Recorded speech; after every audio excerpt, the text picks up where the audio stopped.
बोलो श्रीमद् भागवत महापुराण की जय हो।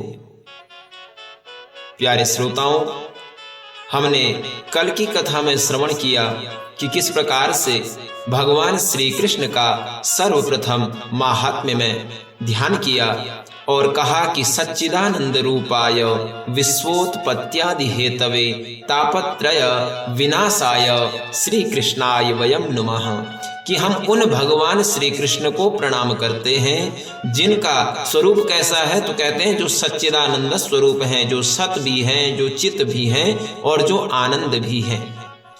और उसके बाद कैसे हैं, तो कहते हैं कि विश्वोत्पत्त्यादि हेतवे, जो इस संसार की उत्पत्ति स्थिति और संहार के कारक हैं, एवं जिनके तीन कार्य विशेष हैं, इस संसार के समस्त दैहिक दैविक और भौतिक तीनों प्रकार के तापों का जो संहार करने वाले हैं, ऐसे परमात्मा श्री भगवान कृष्ण को हम प्रणाम करते हैं।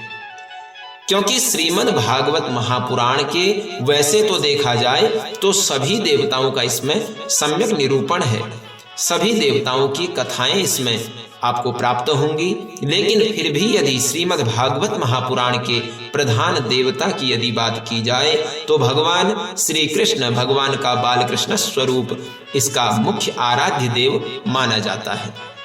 इसीलिए सबसे पहले भगवान श्री कृष्ण को प्रणाम किया और प्रणाम करने के बाद में श्री शौनकादिक आदि ऋषियों ने श्री सूत जी के आगमन पर उन्हें प्रणाम किया, श्री सुखदेव जी को प्रणाम किया। और कहते हैं प्यारे श्रोताओं, जिस प्रकार से हम सब यहाँ पर भगवान की इस दिव्य अमृत धारा को प्रस्पान करने के लिए इकट्ठा हुए हैं, इस कथा को श्रवण हम कर रहे हैं, ठीक उसी प्रकार से एक समय की बात है, शौनक आदि 88,000 ऋषि मुनियों ने एक दिव्य यज्ञ का आयोजन किया। और वो यज्ञ कहाँ हो रहा है, तो नैमिषारण्य में हो रहा है। नैमिषारण्य का अर्थ क्या है? निमिष कहते हैं एक पल को, जिस और अरण्य कहते हैं वन को, एक ऐसा वन जहां एक एक पल एक एक निमिष जो है परमात्मा का ही चिंतन होता है, ऐसा दिव्य नैमिषारण्य का तीर्थ है। उस नैमिषारण्य के पावन तीर्थ पर शौनक आदि 88,000 ऋषि मुनि एकत्रित हुए हैं और एकत्रित होकर के भगवान का ध्यान कर रहे हैं। और भगवान का ध्यान कर ही रहे थे कि उनके बीच में सूत जी महाराज का आगमन हुआ। सूत जी जो व्यास जी के परम शिष्य हैं, और ऐसे सूत जी के आगमन होने के बाद में क्या हुआ, एक आश्चर्य घटित हुआ। जो सूत जी महाराज उस सभा में आए, उस यज्ञ में पहुंचे, तो सभी शौनक आदि ऋषि मुनि दौड़ पड़े उनको प्रणाम करने के लिए, सभी साष्टांग दंडवत प्रणाम उन्हें करने लगे। अब जब सबने दंडवत प्रणाम किया, क्योंकि सभी शौनकादि जो ऋषि मुनि हैं वो हजारों वर्ष की उनकी आयु है, उनमें तो ऐसे ऐसे संत, ऐसे ऐसे महात्मा, ऐसे ऐसे अमलात्मा संत हैं जो कि सतयुग से चले आ रहे हैं, सतयुग में भी थे, त्रेता में भी थे और द्वापर युग में भी थे। वो सब यहाँ पर उपस्थित होने के बाद में श्री सूत जी महाराज के समक्ष जब पहुंचे तो सूत जी महाराज को साष्टांग दंडवत प्रणाम करने लगे, मुस्कुराने लगे श्री सूत जी महाराज और कहते, अरे भैया ये क्या कर रहे हो? अरे आप तो हजारों वर्ष की आयु के संत महात्मा हैं, बहुत ही सिद्ध कोटि के संत हैं, ज्ञानी हैं, अमलात्मा हैं, विमलात्मा हैं, फिर आप हमें काहे को प्रणाम कर रहे हैं महाराज? आपका जो ये व्यवहार है, हम इतने नन्हे से 16 वर्ष की हमारी आयु है और हमारे 16 वर्ष के हमारे जैसे नन्हे से बालक पर आप इस प्रकार से साष्टांग दंडवत प्रणाम कर रहे हैं, इसका कारण क्या है? क्योंकि हमने तो केवल एक बात सुनी है महाराज कि जो अपने से ज्येष्ठ होता है, अपने से श्रेष्ठ होता है, उसी को प्रणाम करना चाहिए। फिर आप हमें क्यों प्रणाम कर रहे हैं? हम तो नन्हे से बालक हैं, इसलिए हम आपको प्रणाम करते हैं। जब इतना सुना शौनकादिक ऋषियों ने, तो शौनक आदि सभी ऋषि मुनि उनसे कहते हैं कि हे सूत जी महाराज, ये तो आपका बड़प्पन है, आप हमको ज्येष्ठ, हमको श्रेष्ठ मान रहे हैं, ये केवल आपका बड़प्पन है महाराज। क्योंकि वास्तविकता में तो आप हमसे बड़े हैं, और बड़े नहीं, बहुत बड़े हैं हमसे। सूत जी ने कहा, महाराज स्पष्ट करके बताइए कि कैसे बड़े हैं? तब श्री शौनक आदि ऋषि मुनि कहते हैं कि धन वृद्धा बल वृद्धा आयुः वृद्धास्तथैव च ते सर्वेऽपि ज्ञान वृद्धा किंकिरा शिष्य किंकिरा। बहुत सुंदर बात कही। कहा कि महाराज धन वृद्धा, कोई धन में बड़ा होता है, कोई बल में बड़ा होता है, शक्ति में बड़ा होता है, तो कोई कदाचित आयु में बड़ा होता है, लेकिन महाराज वास्तव में बड़ा कौन होता है? तो शास्त्र तो केवल एक बात कहते हैं कि जो ज्ञान में बड़ा होता है, ते सर्वेपि ज्ञान वृद्धा, उन सब में जो ज्ञान में बड़ा होता है वही सबसे बड़ा होता है, और उसी के सब शिष्य हैं, उस ज्ञानी के शिष्य हैं। क्योंकि आप हमारे लिए ज्ञान में गुरु के समान हैं, इसलिए हम आपको बारंबार प्रणाम करते हैं। हम कैसे बड़े हैं महाराज, जरा स्पष्ट कीजिए। तब श्री शौनक आदि ऋषि मुनि कहते हैं कि अज्ञान ध्वांत विध्वंस कोटि सूर्य समप्रभ सूताख्या हि कथा सारम मम कर्ण रसायनम। बड़ी सुंदर बात कही। कहते हैं कि अज्ञान ध्वांत विध्वंस कोटि सूर्य समप्रभ। हे सूर्य जी महाराज, आपका ज्ञान कैसा है? तो कहते हैं अज्ञान ध्वांत विध्वंस, अज्ञान रूपी अंधकार का नाश करने के लिए आपका ज्ञान कैसा है? तो कोटि सूर्य, करोड़ों सूर्यों के समान है। जिस प्रकार से सूर्य नारायण की केवल एकमात्र किरण से इस संसार का समस्त अंधकार समाप्त हो जाता है, ठीक वैसे ही आपका जो ज्ञान रूपी सूर्य है, आपके ज्ञान से इस संसार के जीवों के हृदय मंडल में विराजमान जो काम क्रोध लोभ मोह द्वेष ईर्ष्या छल कपट इत्यादि जो बुराइयां हैं, जो अंधकार है अज्ञान का, वो समस्त अंधकार पल भर में नष्ट हो जाता है, भस्म हो जाता है। इसलिए आप इतने ज्ञानी हैं महाराज, हम आपको प्रणाम करते हैं, बारंबार प्रणाम करते हैं। सूत जी ने कहा ठीक है, अगर आप ऐसा कहते हैं तो हम मान लेते हैं, लेकिन आप ये तो बताइए कि आप हमको प्रणाम कर रहे हैं, हमारे ज्ञान की बात कर रहे हैं, तो फिर आप क्या चाहते हैं हमसे? तब श्री शौनकादिकों ने हाथ जोड़ लिए और केवल एक बात कही कि सूताख्या ही कथा सारम। हे सूत जी, आप हमारे सामने कथा सार सुनाइए, भागवत जी की कथा आप हमें सुनाइए। मम कर्ण रसायनम, कैसी कथा सुनाइए? तो कहते हैं जो हमारे कानों के लिए कैसे हो, रसायन के समान हो, औषधि के समान हो, हमारे सभी पाप ताप संतापों का जो नाश कर जाए, ऐसी दिव्य कथा आप हमें सुनाइए। और ऐसा साधन बताइए महाराज कि जिससे भगवान की प्राप्ति, गोविंद की प्राप्ति, कृष्ण की प्राप्ति बहुत सरलता से हो जाए, ऐसा कोई साधन बताइए। क्योंकि ये कलिकाल ऐसा है प्रभु कि इस कलिकाल में मनुष्य को अपने करने कमाने से फुर्सत नहीं, तो कोई ऐसा छोटा सा साधन बता दीजिए जिसे करने में भी आनंद आए और करने के बाद में ये जीवन भी सफल हो जाए। बोलिए राधे राधे। जब ऐसा प्रश्न किया और कैसा हो, तो कहते हैं जो श्रेष्ठों में भी अति श्रेष्ठ हो, पवित्रों में भी अति पवित्र हो, ऐसा आप साधन बताइए। श्रेयसाम यद भवत् श्रेयः पावनानां च पावनम कृष्ण प्राप्तिकरं शाश्वत साधनम तद वदाधुना। बहुत सुंदर बात कही। कहते हैं कि श्रेयसाम यद भवत् श्रेयः, जो श्रेष्ठों में भी अति श्रेष्ठ हो, और पावनानाम च पावनम, जो पवित्रों में अति पवित्र हो, और कृष्ण प्राप्ति करम शाश्वत, जो शाश्वत तरीके से, सरल तरीके से और निश्चित रूप से जो भगवान श्री कृष्ण की प्राप्ति हमें करा दे, ऐसा साधन आपके पास में जो है वो आप हमें बता दीजिए, हम आपकी शरण में हैं। अब ऐसा प्रश्न किया तो इससे हमें क्या शिक्षा मिलती है? केवल इतनी शिक्षा हमें समझनी चाहिए कि जब भी हम किसी श्रेष्ठ संत के शरण में जाएं, किसी संत के पास जाएं, किसी सिद्ध पुरुष के पास जाएं, तो उनसे व्यर्थ की बातचीत ना करें, व्यर्थ के कार्यों में समय बर्बाद ना करें। उनसे ये ना पूछें कि हमारे बेटे की शादी होगी कि नहीं होगी, होगी तो कब होगी, हमारा नाती पोता होगा कि नहीं होगा, हमारी नौकरी लगेगी कि नहीं लगेगी। इस प्रकार के प्रपंचों को मत पूछिए, ये तो केवल हमारी मेहनत से भी हमें मिल सकते हैं। हमें पूछना क्या चाहिए, तो केवल इतना, किसी सिद्ध संत के पास पहुंच जाओ तो इतनी बात पूछो कि हे महाराज, हे प्रभु जी, आप ये बताइए कि भगवान श्री कृष्ण की प्राप्ति हमें होगी कि नहीं होगी, और हमें भगवान की प्राप्ति कब होगी, भगवान की प्राप्ति कैसे होगी, कौन सा मार्ग हम चुने जिससे हमें परमात्मा बहुत सरलता से मिल जाए। ऐसा प्रश्न परमात्मा के सामने, अपने गुरुदेव के सामने, किसी सिद्ध संत के सामने जाने के बाद में पूछना चाहिए। ऐसा प्रश्न पूछेंगे तो निश्चित रूप से हमें सद्मार्ग की प्राप्ति होगी, सद्मार्ग के ही प्रेरणा से हमें सद्गति की प्राप्ति होगी।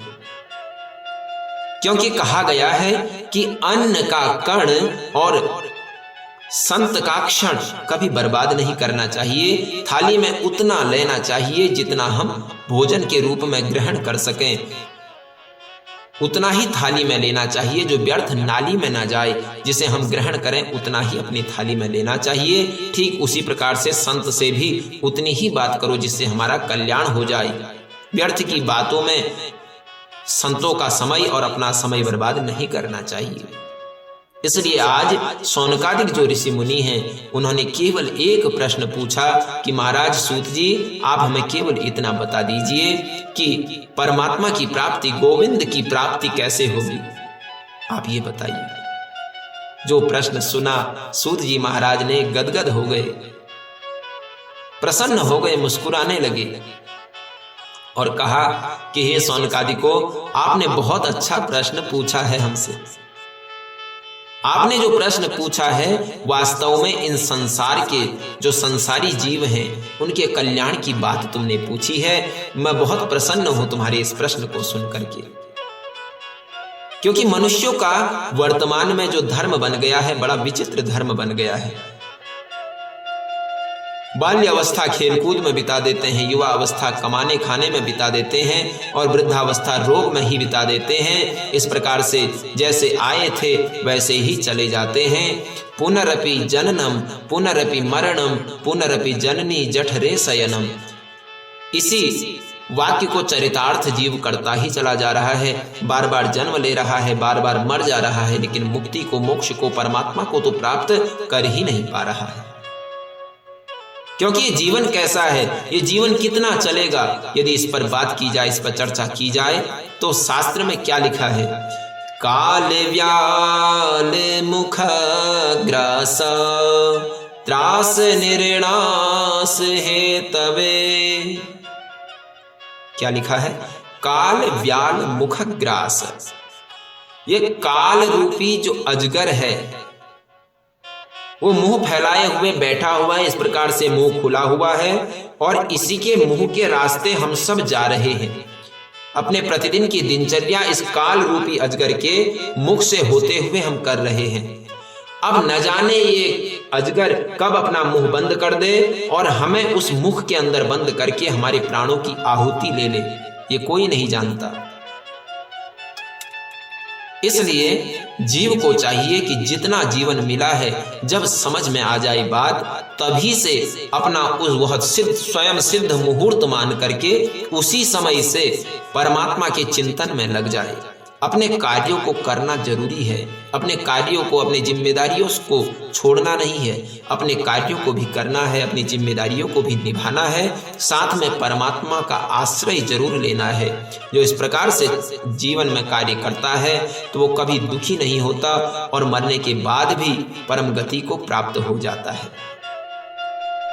और कहा कि श्वास श्वास पर कृष्ण भजी, वृथा श्वास जनि खोय,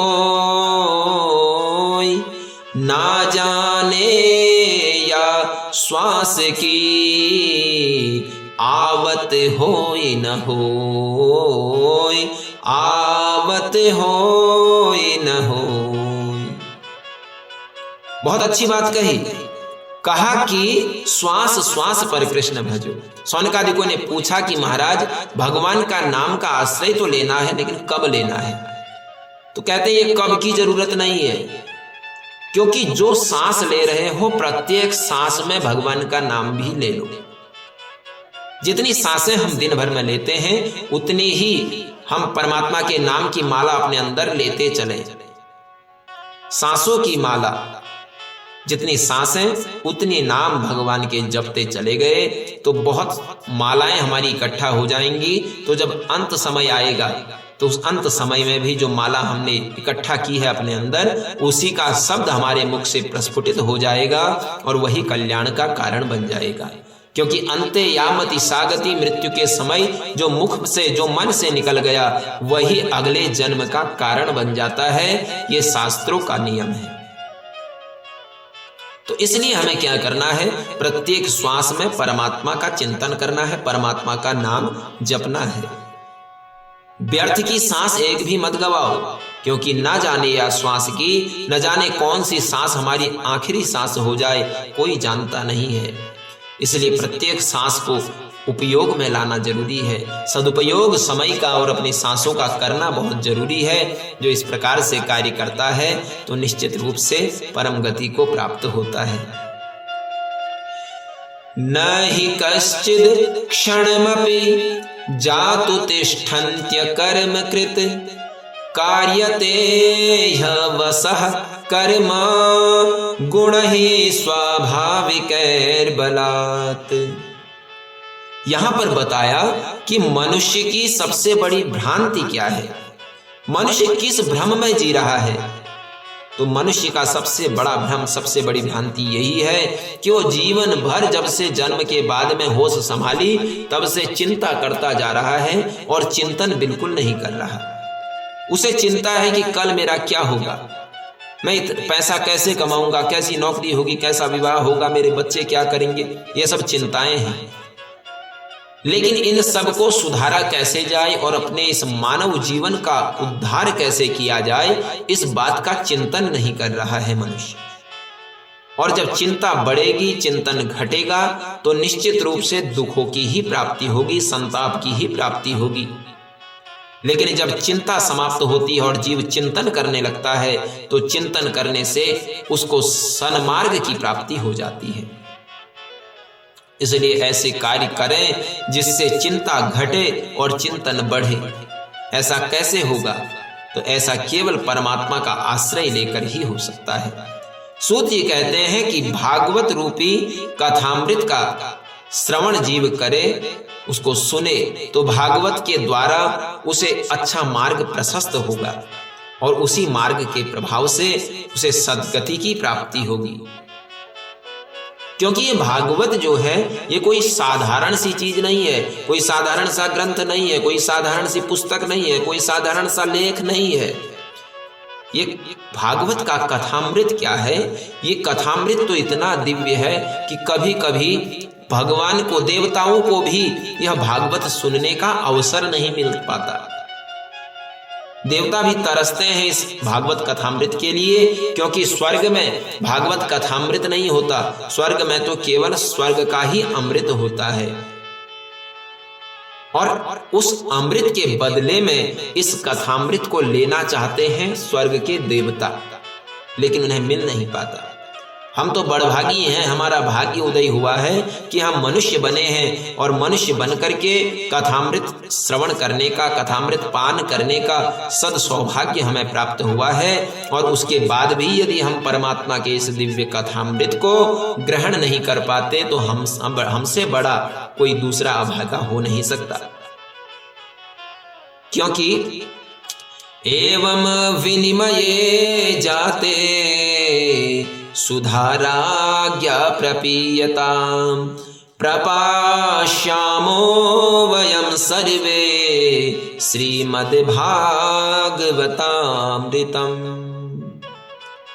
कितनी अच्छी बात कही। अब सूत जी कहते हैं कि जब परीक्षित जी को श्री सुखदेव महाराज कथा का रसपान करा रहे थे, उस समय सभी देवताओं ने सोचा कि ये जो कथामृत है इसको हमें लेना चाहिए। ये कथामृत जिस परीक्षित को 7वें दिन मरने का शाप मिला हुआ है, उस परीक्षित को जब ये कथा सुनाई जा रही है तो निश्चित रूप से कथा बहुत दिव्य होगी। तो क्यों ना हम एक काम करें, परीक्षित को मृत्यु का डर लग रहा है तो उसे कुछ अमृत की बूंदें हम पिला देते हैं तो मरेगा ही नहीं, और हम ये कथामृत लेकर के आ जाते हैं। और ऐसा विचार करके क्या किया, तो एवं विनिमय जाते, विनिमय करने के लिए, अदला बदली करने के लिए सभी देवता श्री सुखदेव जी महाराज के पास पहुंच गए और उनके पास जाकर के अपना स्वर्ग का जो स्वर्ग अमृत था, अमृत कलश था, उसे लेकर के वहां पहुंचे और कहा, महाराज आप ये स्वर्ग का अमृत लीजिए और हमें ये कथामृत दे दीजिए, ये कथा हमें सुनाइए, और ये अमृत जो मृत्यु के डर से घबराया हुआ ये परीक्षित है, इसको अमृत पिला दीजिए। तो अदला बदली कर लीजिए। श्री सुखदेव जी के मन में विचार आया कि ये जो देवता हैं ये बिना स्वार्थ के तो कुछ भी नहीं करते, जो परमात्मा हर पल इनको मुसीबत से बाहर निकालते हैं उनका धन्यवाद भी ये अदा नहीं करते, फिर आज ये इतने दयालु क्यों हो रहे हैं, परीक्षित को ये स्वर्ग का अमृत क्यों पिलाना चाहते हैं, जरूर कोई बात है।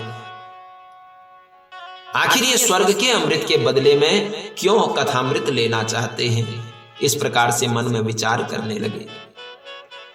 और उसके बाद में डांटते हुए सभी देवताओं से कहा कि अरे देवताओं, क्या तुमने हमें पागल समझ रखा है? एक बात बताओ, तुम्हारे स्वर्ग अमृत और हमारे कथामृत में बराबरी कहाँ है? और जब बराबरी नहीं तो फिर अदला बदली कैसी? अदला बदली तो वहां होती है जहां दो बराबर मोल की वस्तुएं हों, फिर यहां पर अदला बदली की बात कैसे कर रहे हो? और कहा, क्व सुधा क्व कथा लोके क्व काच क्व मणिर्महान ब्रह्मरातौ विचार्येवं तदा देवांजहासः।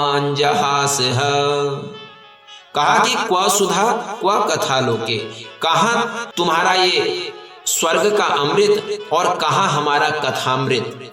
दूसरा क्या बताया कि क्व कांच क्व मणिर महान, कहां तुम्हारा ये कांच का टुकड़ा और कहां हमारी ये दिव्य मणि। अरे मणि और कांच में कैसी अदला बदली, ये तो संभव नहीं है।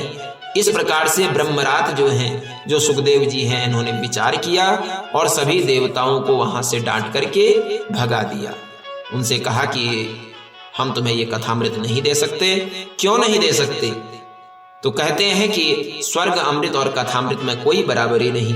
कैसे नहीं है? तो कहते हैं स्वर्ग का अमृत हमारे पुण्यों के प्रभाव से मिलता है, सत्कर्मों के प्रभाव से हमें स्वर्ग का अमृत मिलता है, और स्वर्ग में जाकर अमृत का पान करके विषयों का भोग जीव करता है, और जब उसके कर्म का फल समाप्त हो जाता है, कर्म लोप होने लगते हैं, तो फिर से इसी मृत्यु लोक में गिर पड़ता है। और कथामृत कैसी है? तो कथामृत के प्रभाव से पापी जीव भी अपने पापों का नाश करके परमात्मा के श्रीधाम की तरफ चला जाता है, परमात्मा की सन्निधि को प्राप्त कर लेता है। इसलिए जो कथामृत है वो स्वर्ग के अमृत से श्रेष्ठ है। जो स्वर्ग का अमृत है वो पुण्यों को क्षीण करता है, और जो कथामृत है वो पापों का नाश करता है। इसलिए इनमें कोई अदला बदली नहीं हो सकती। ऐसा कहकर देवताओं को विदा कर दिया।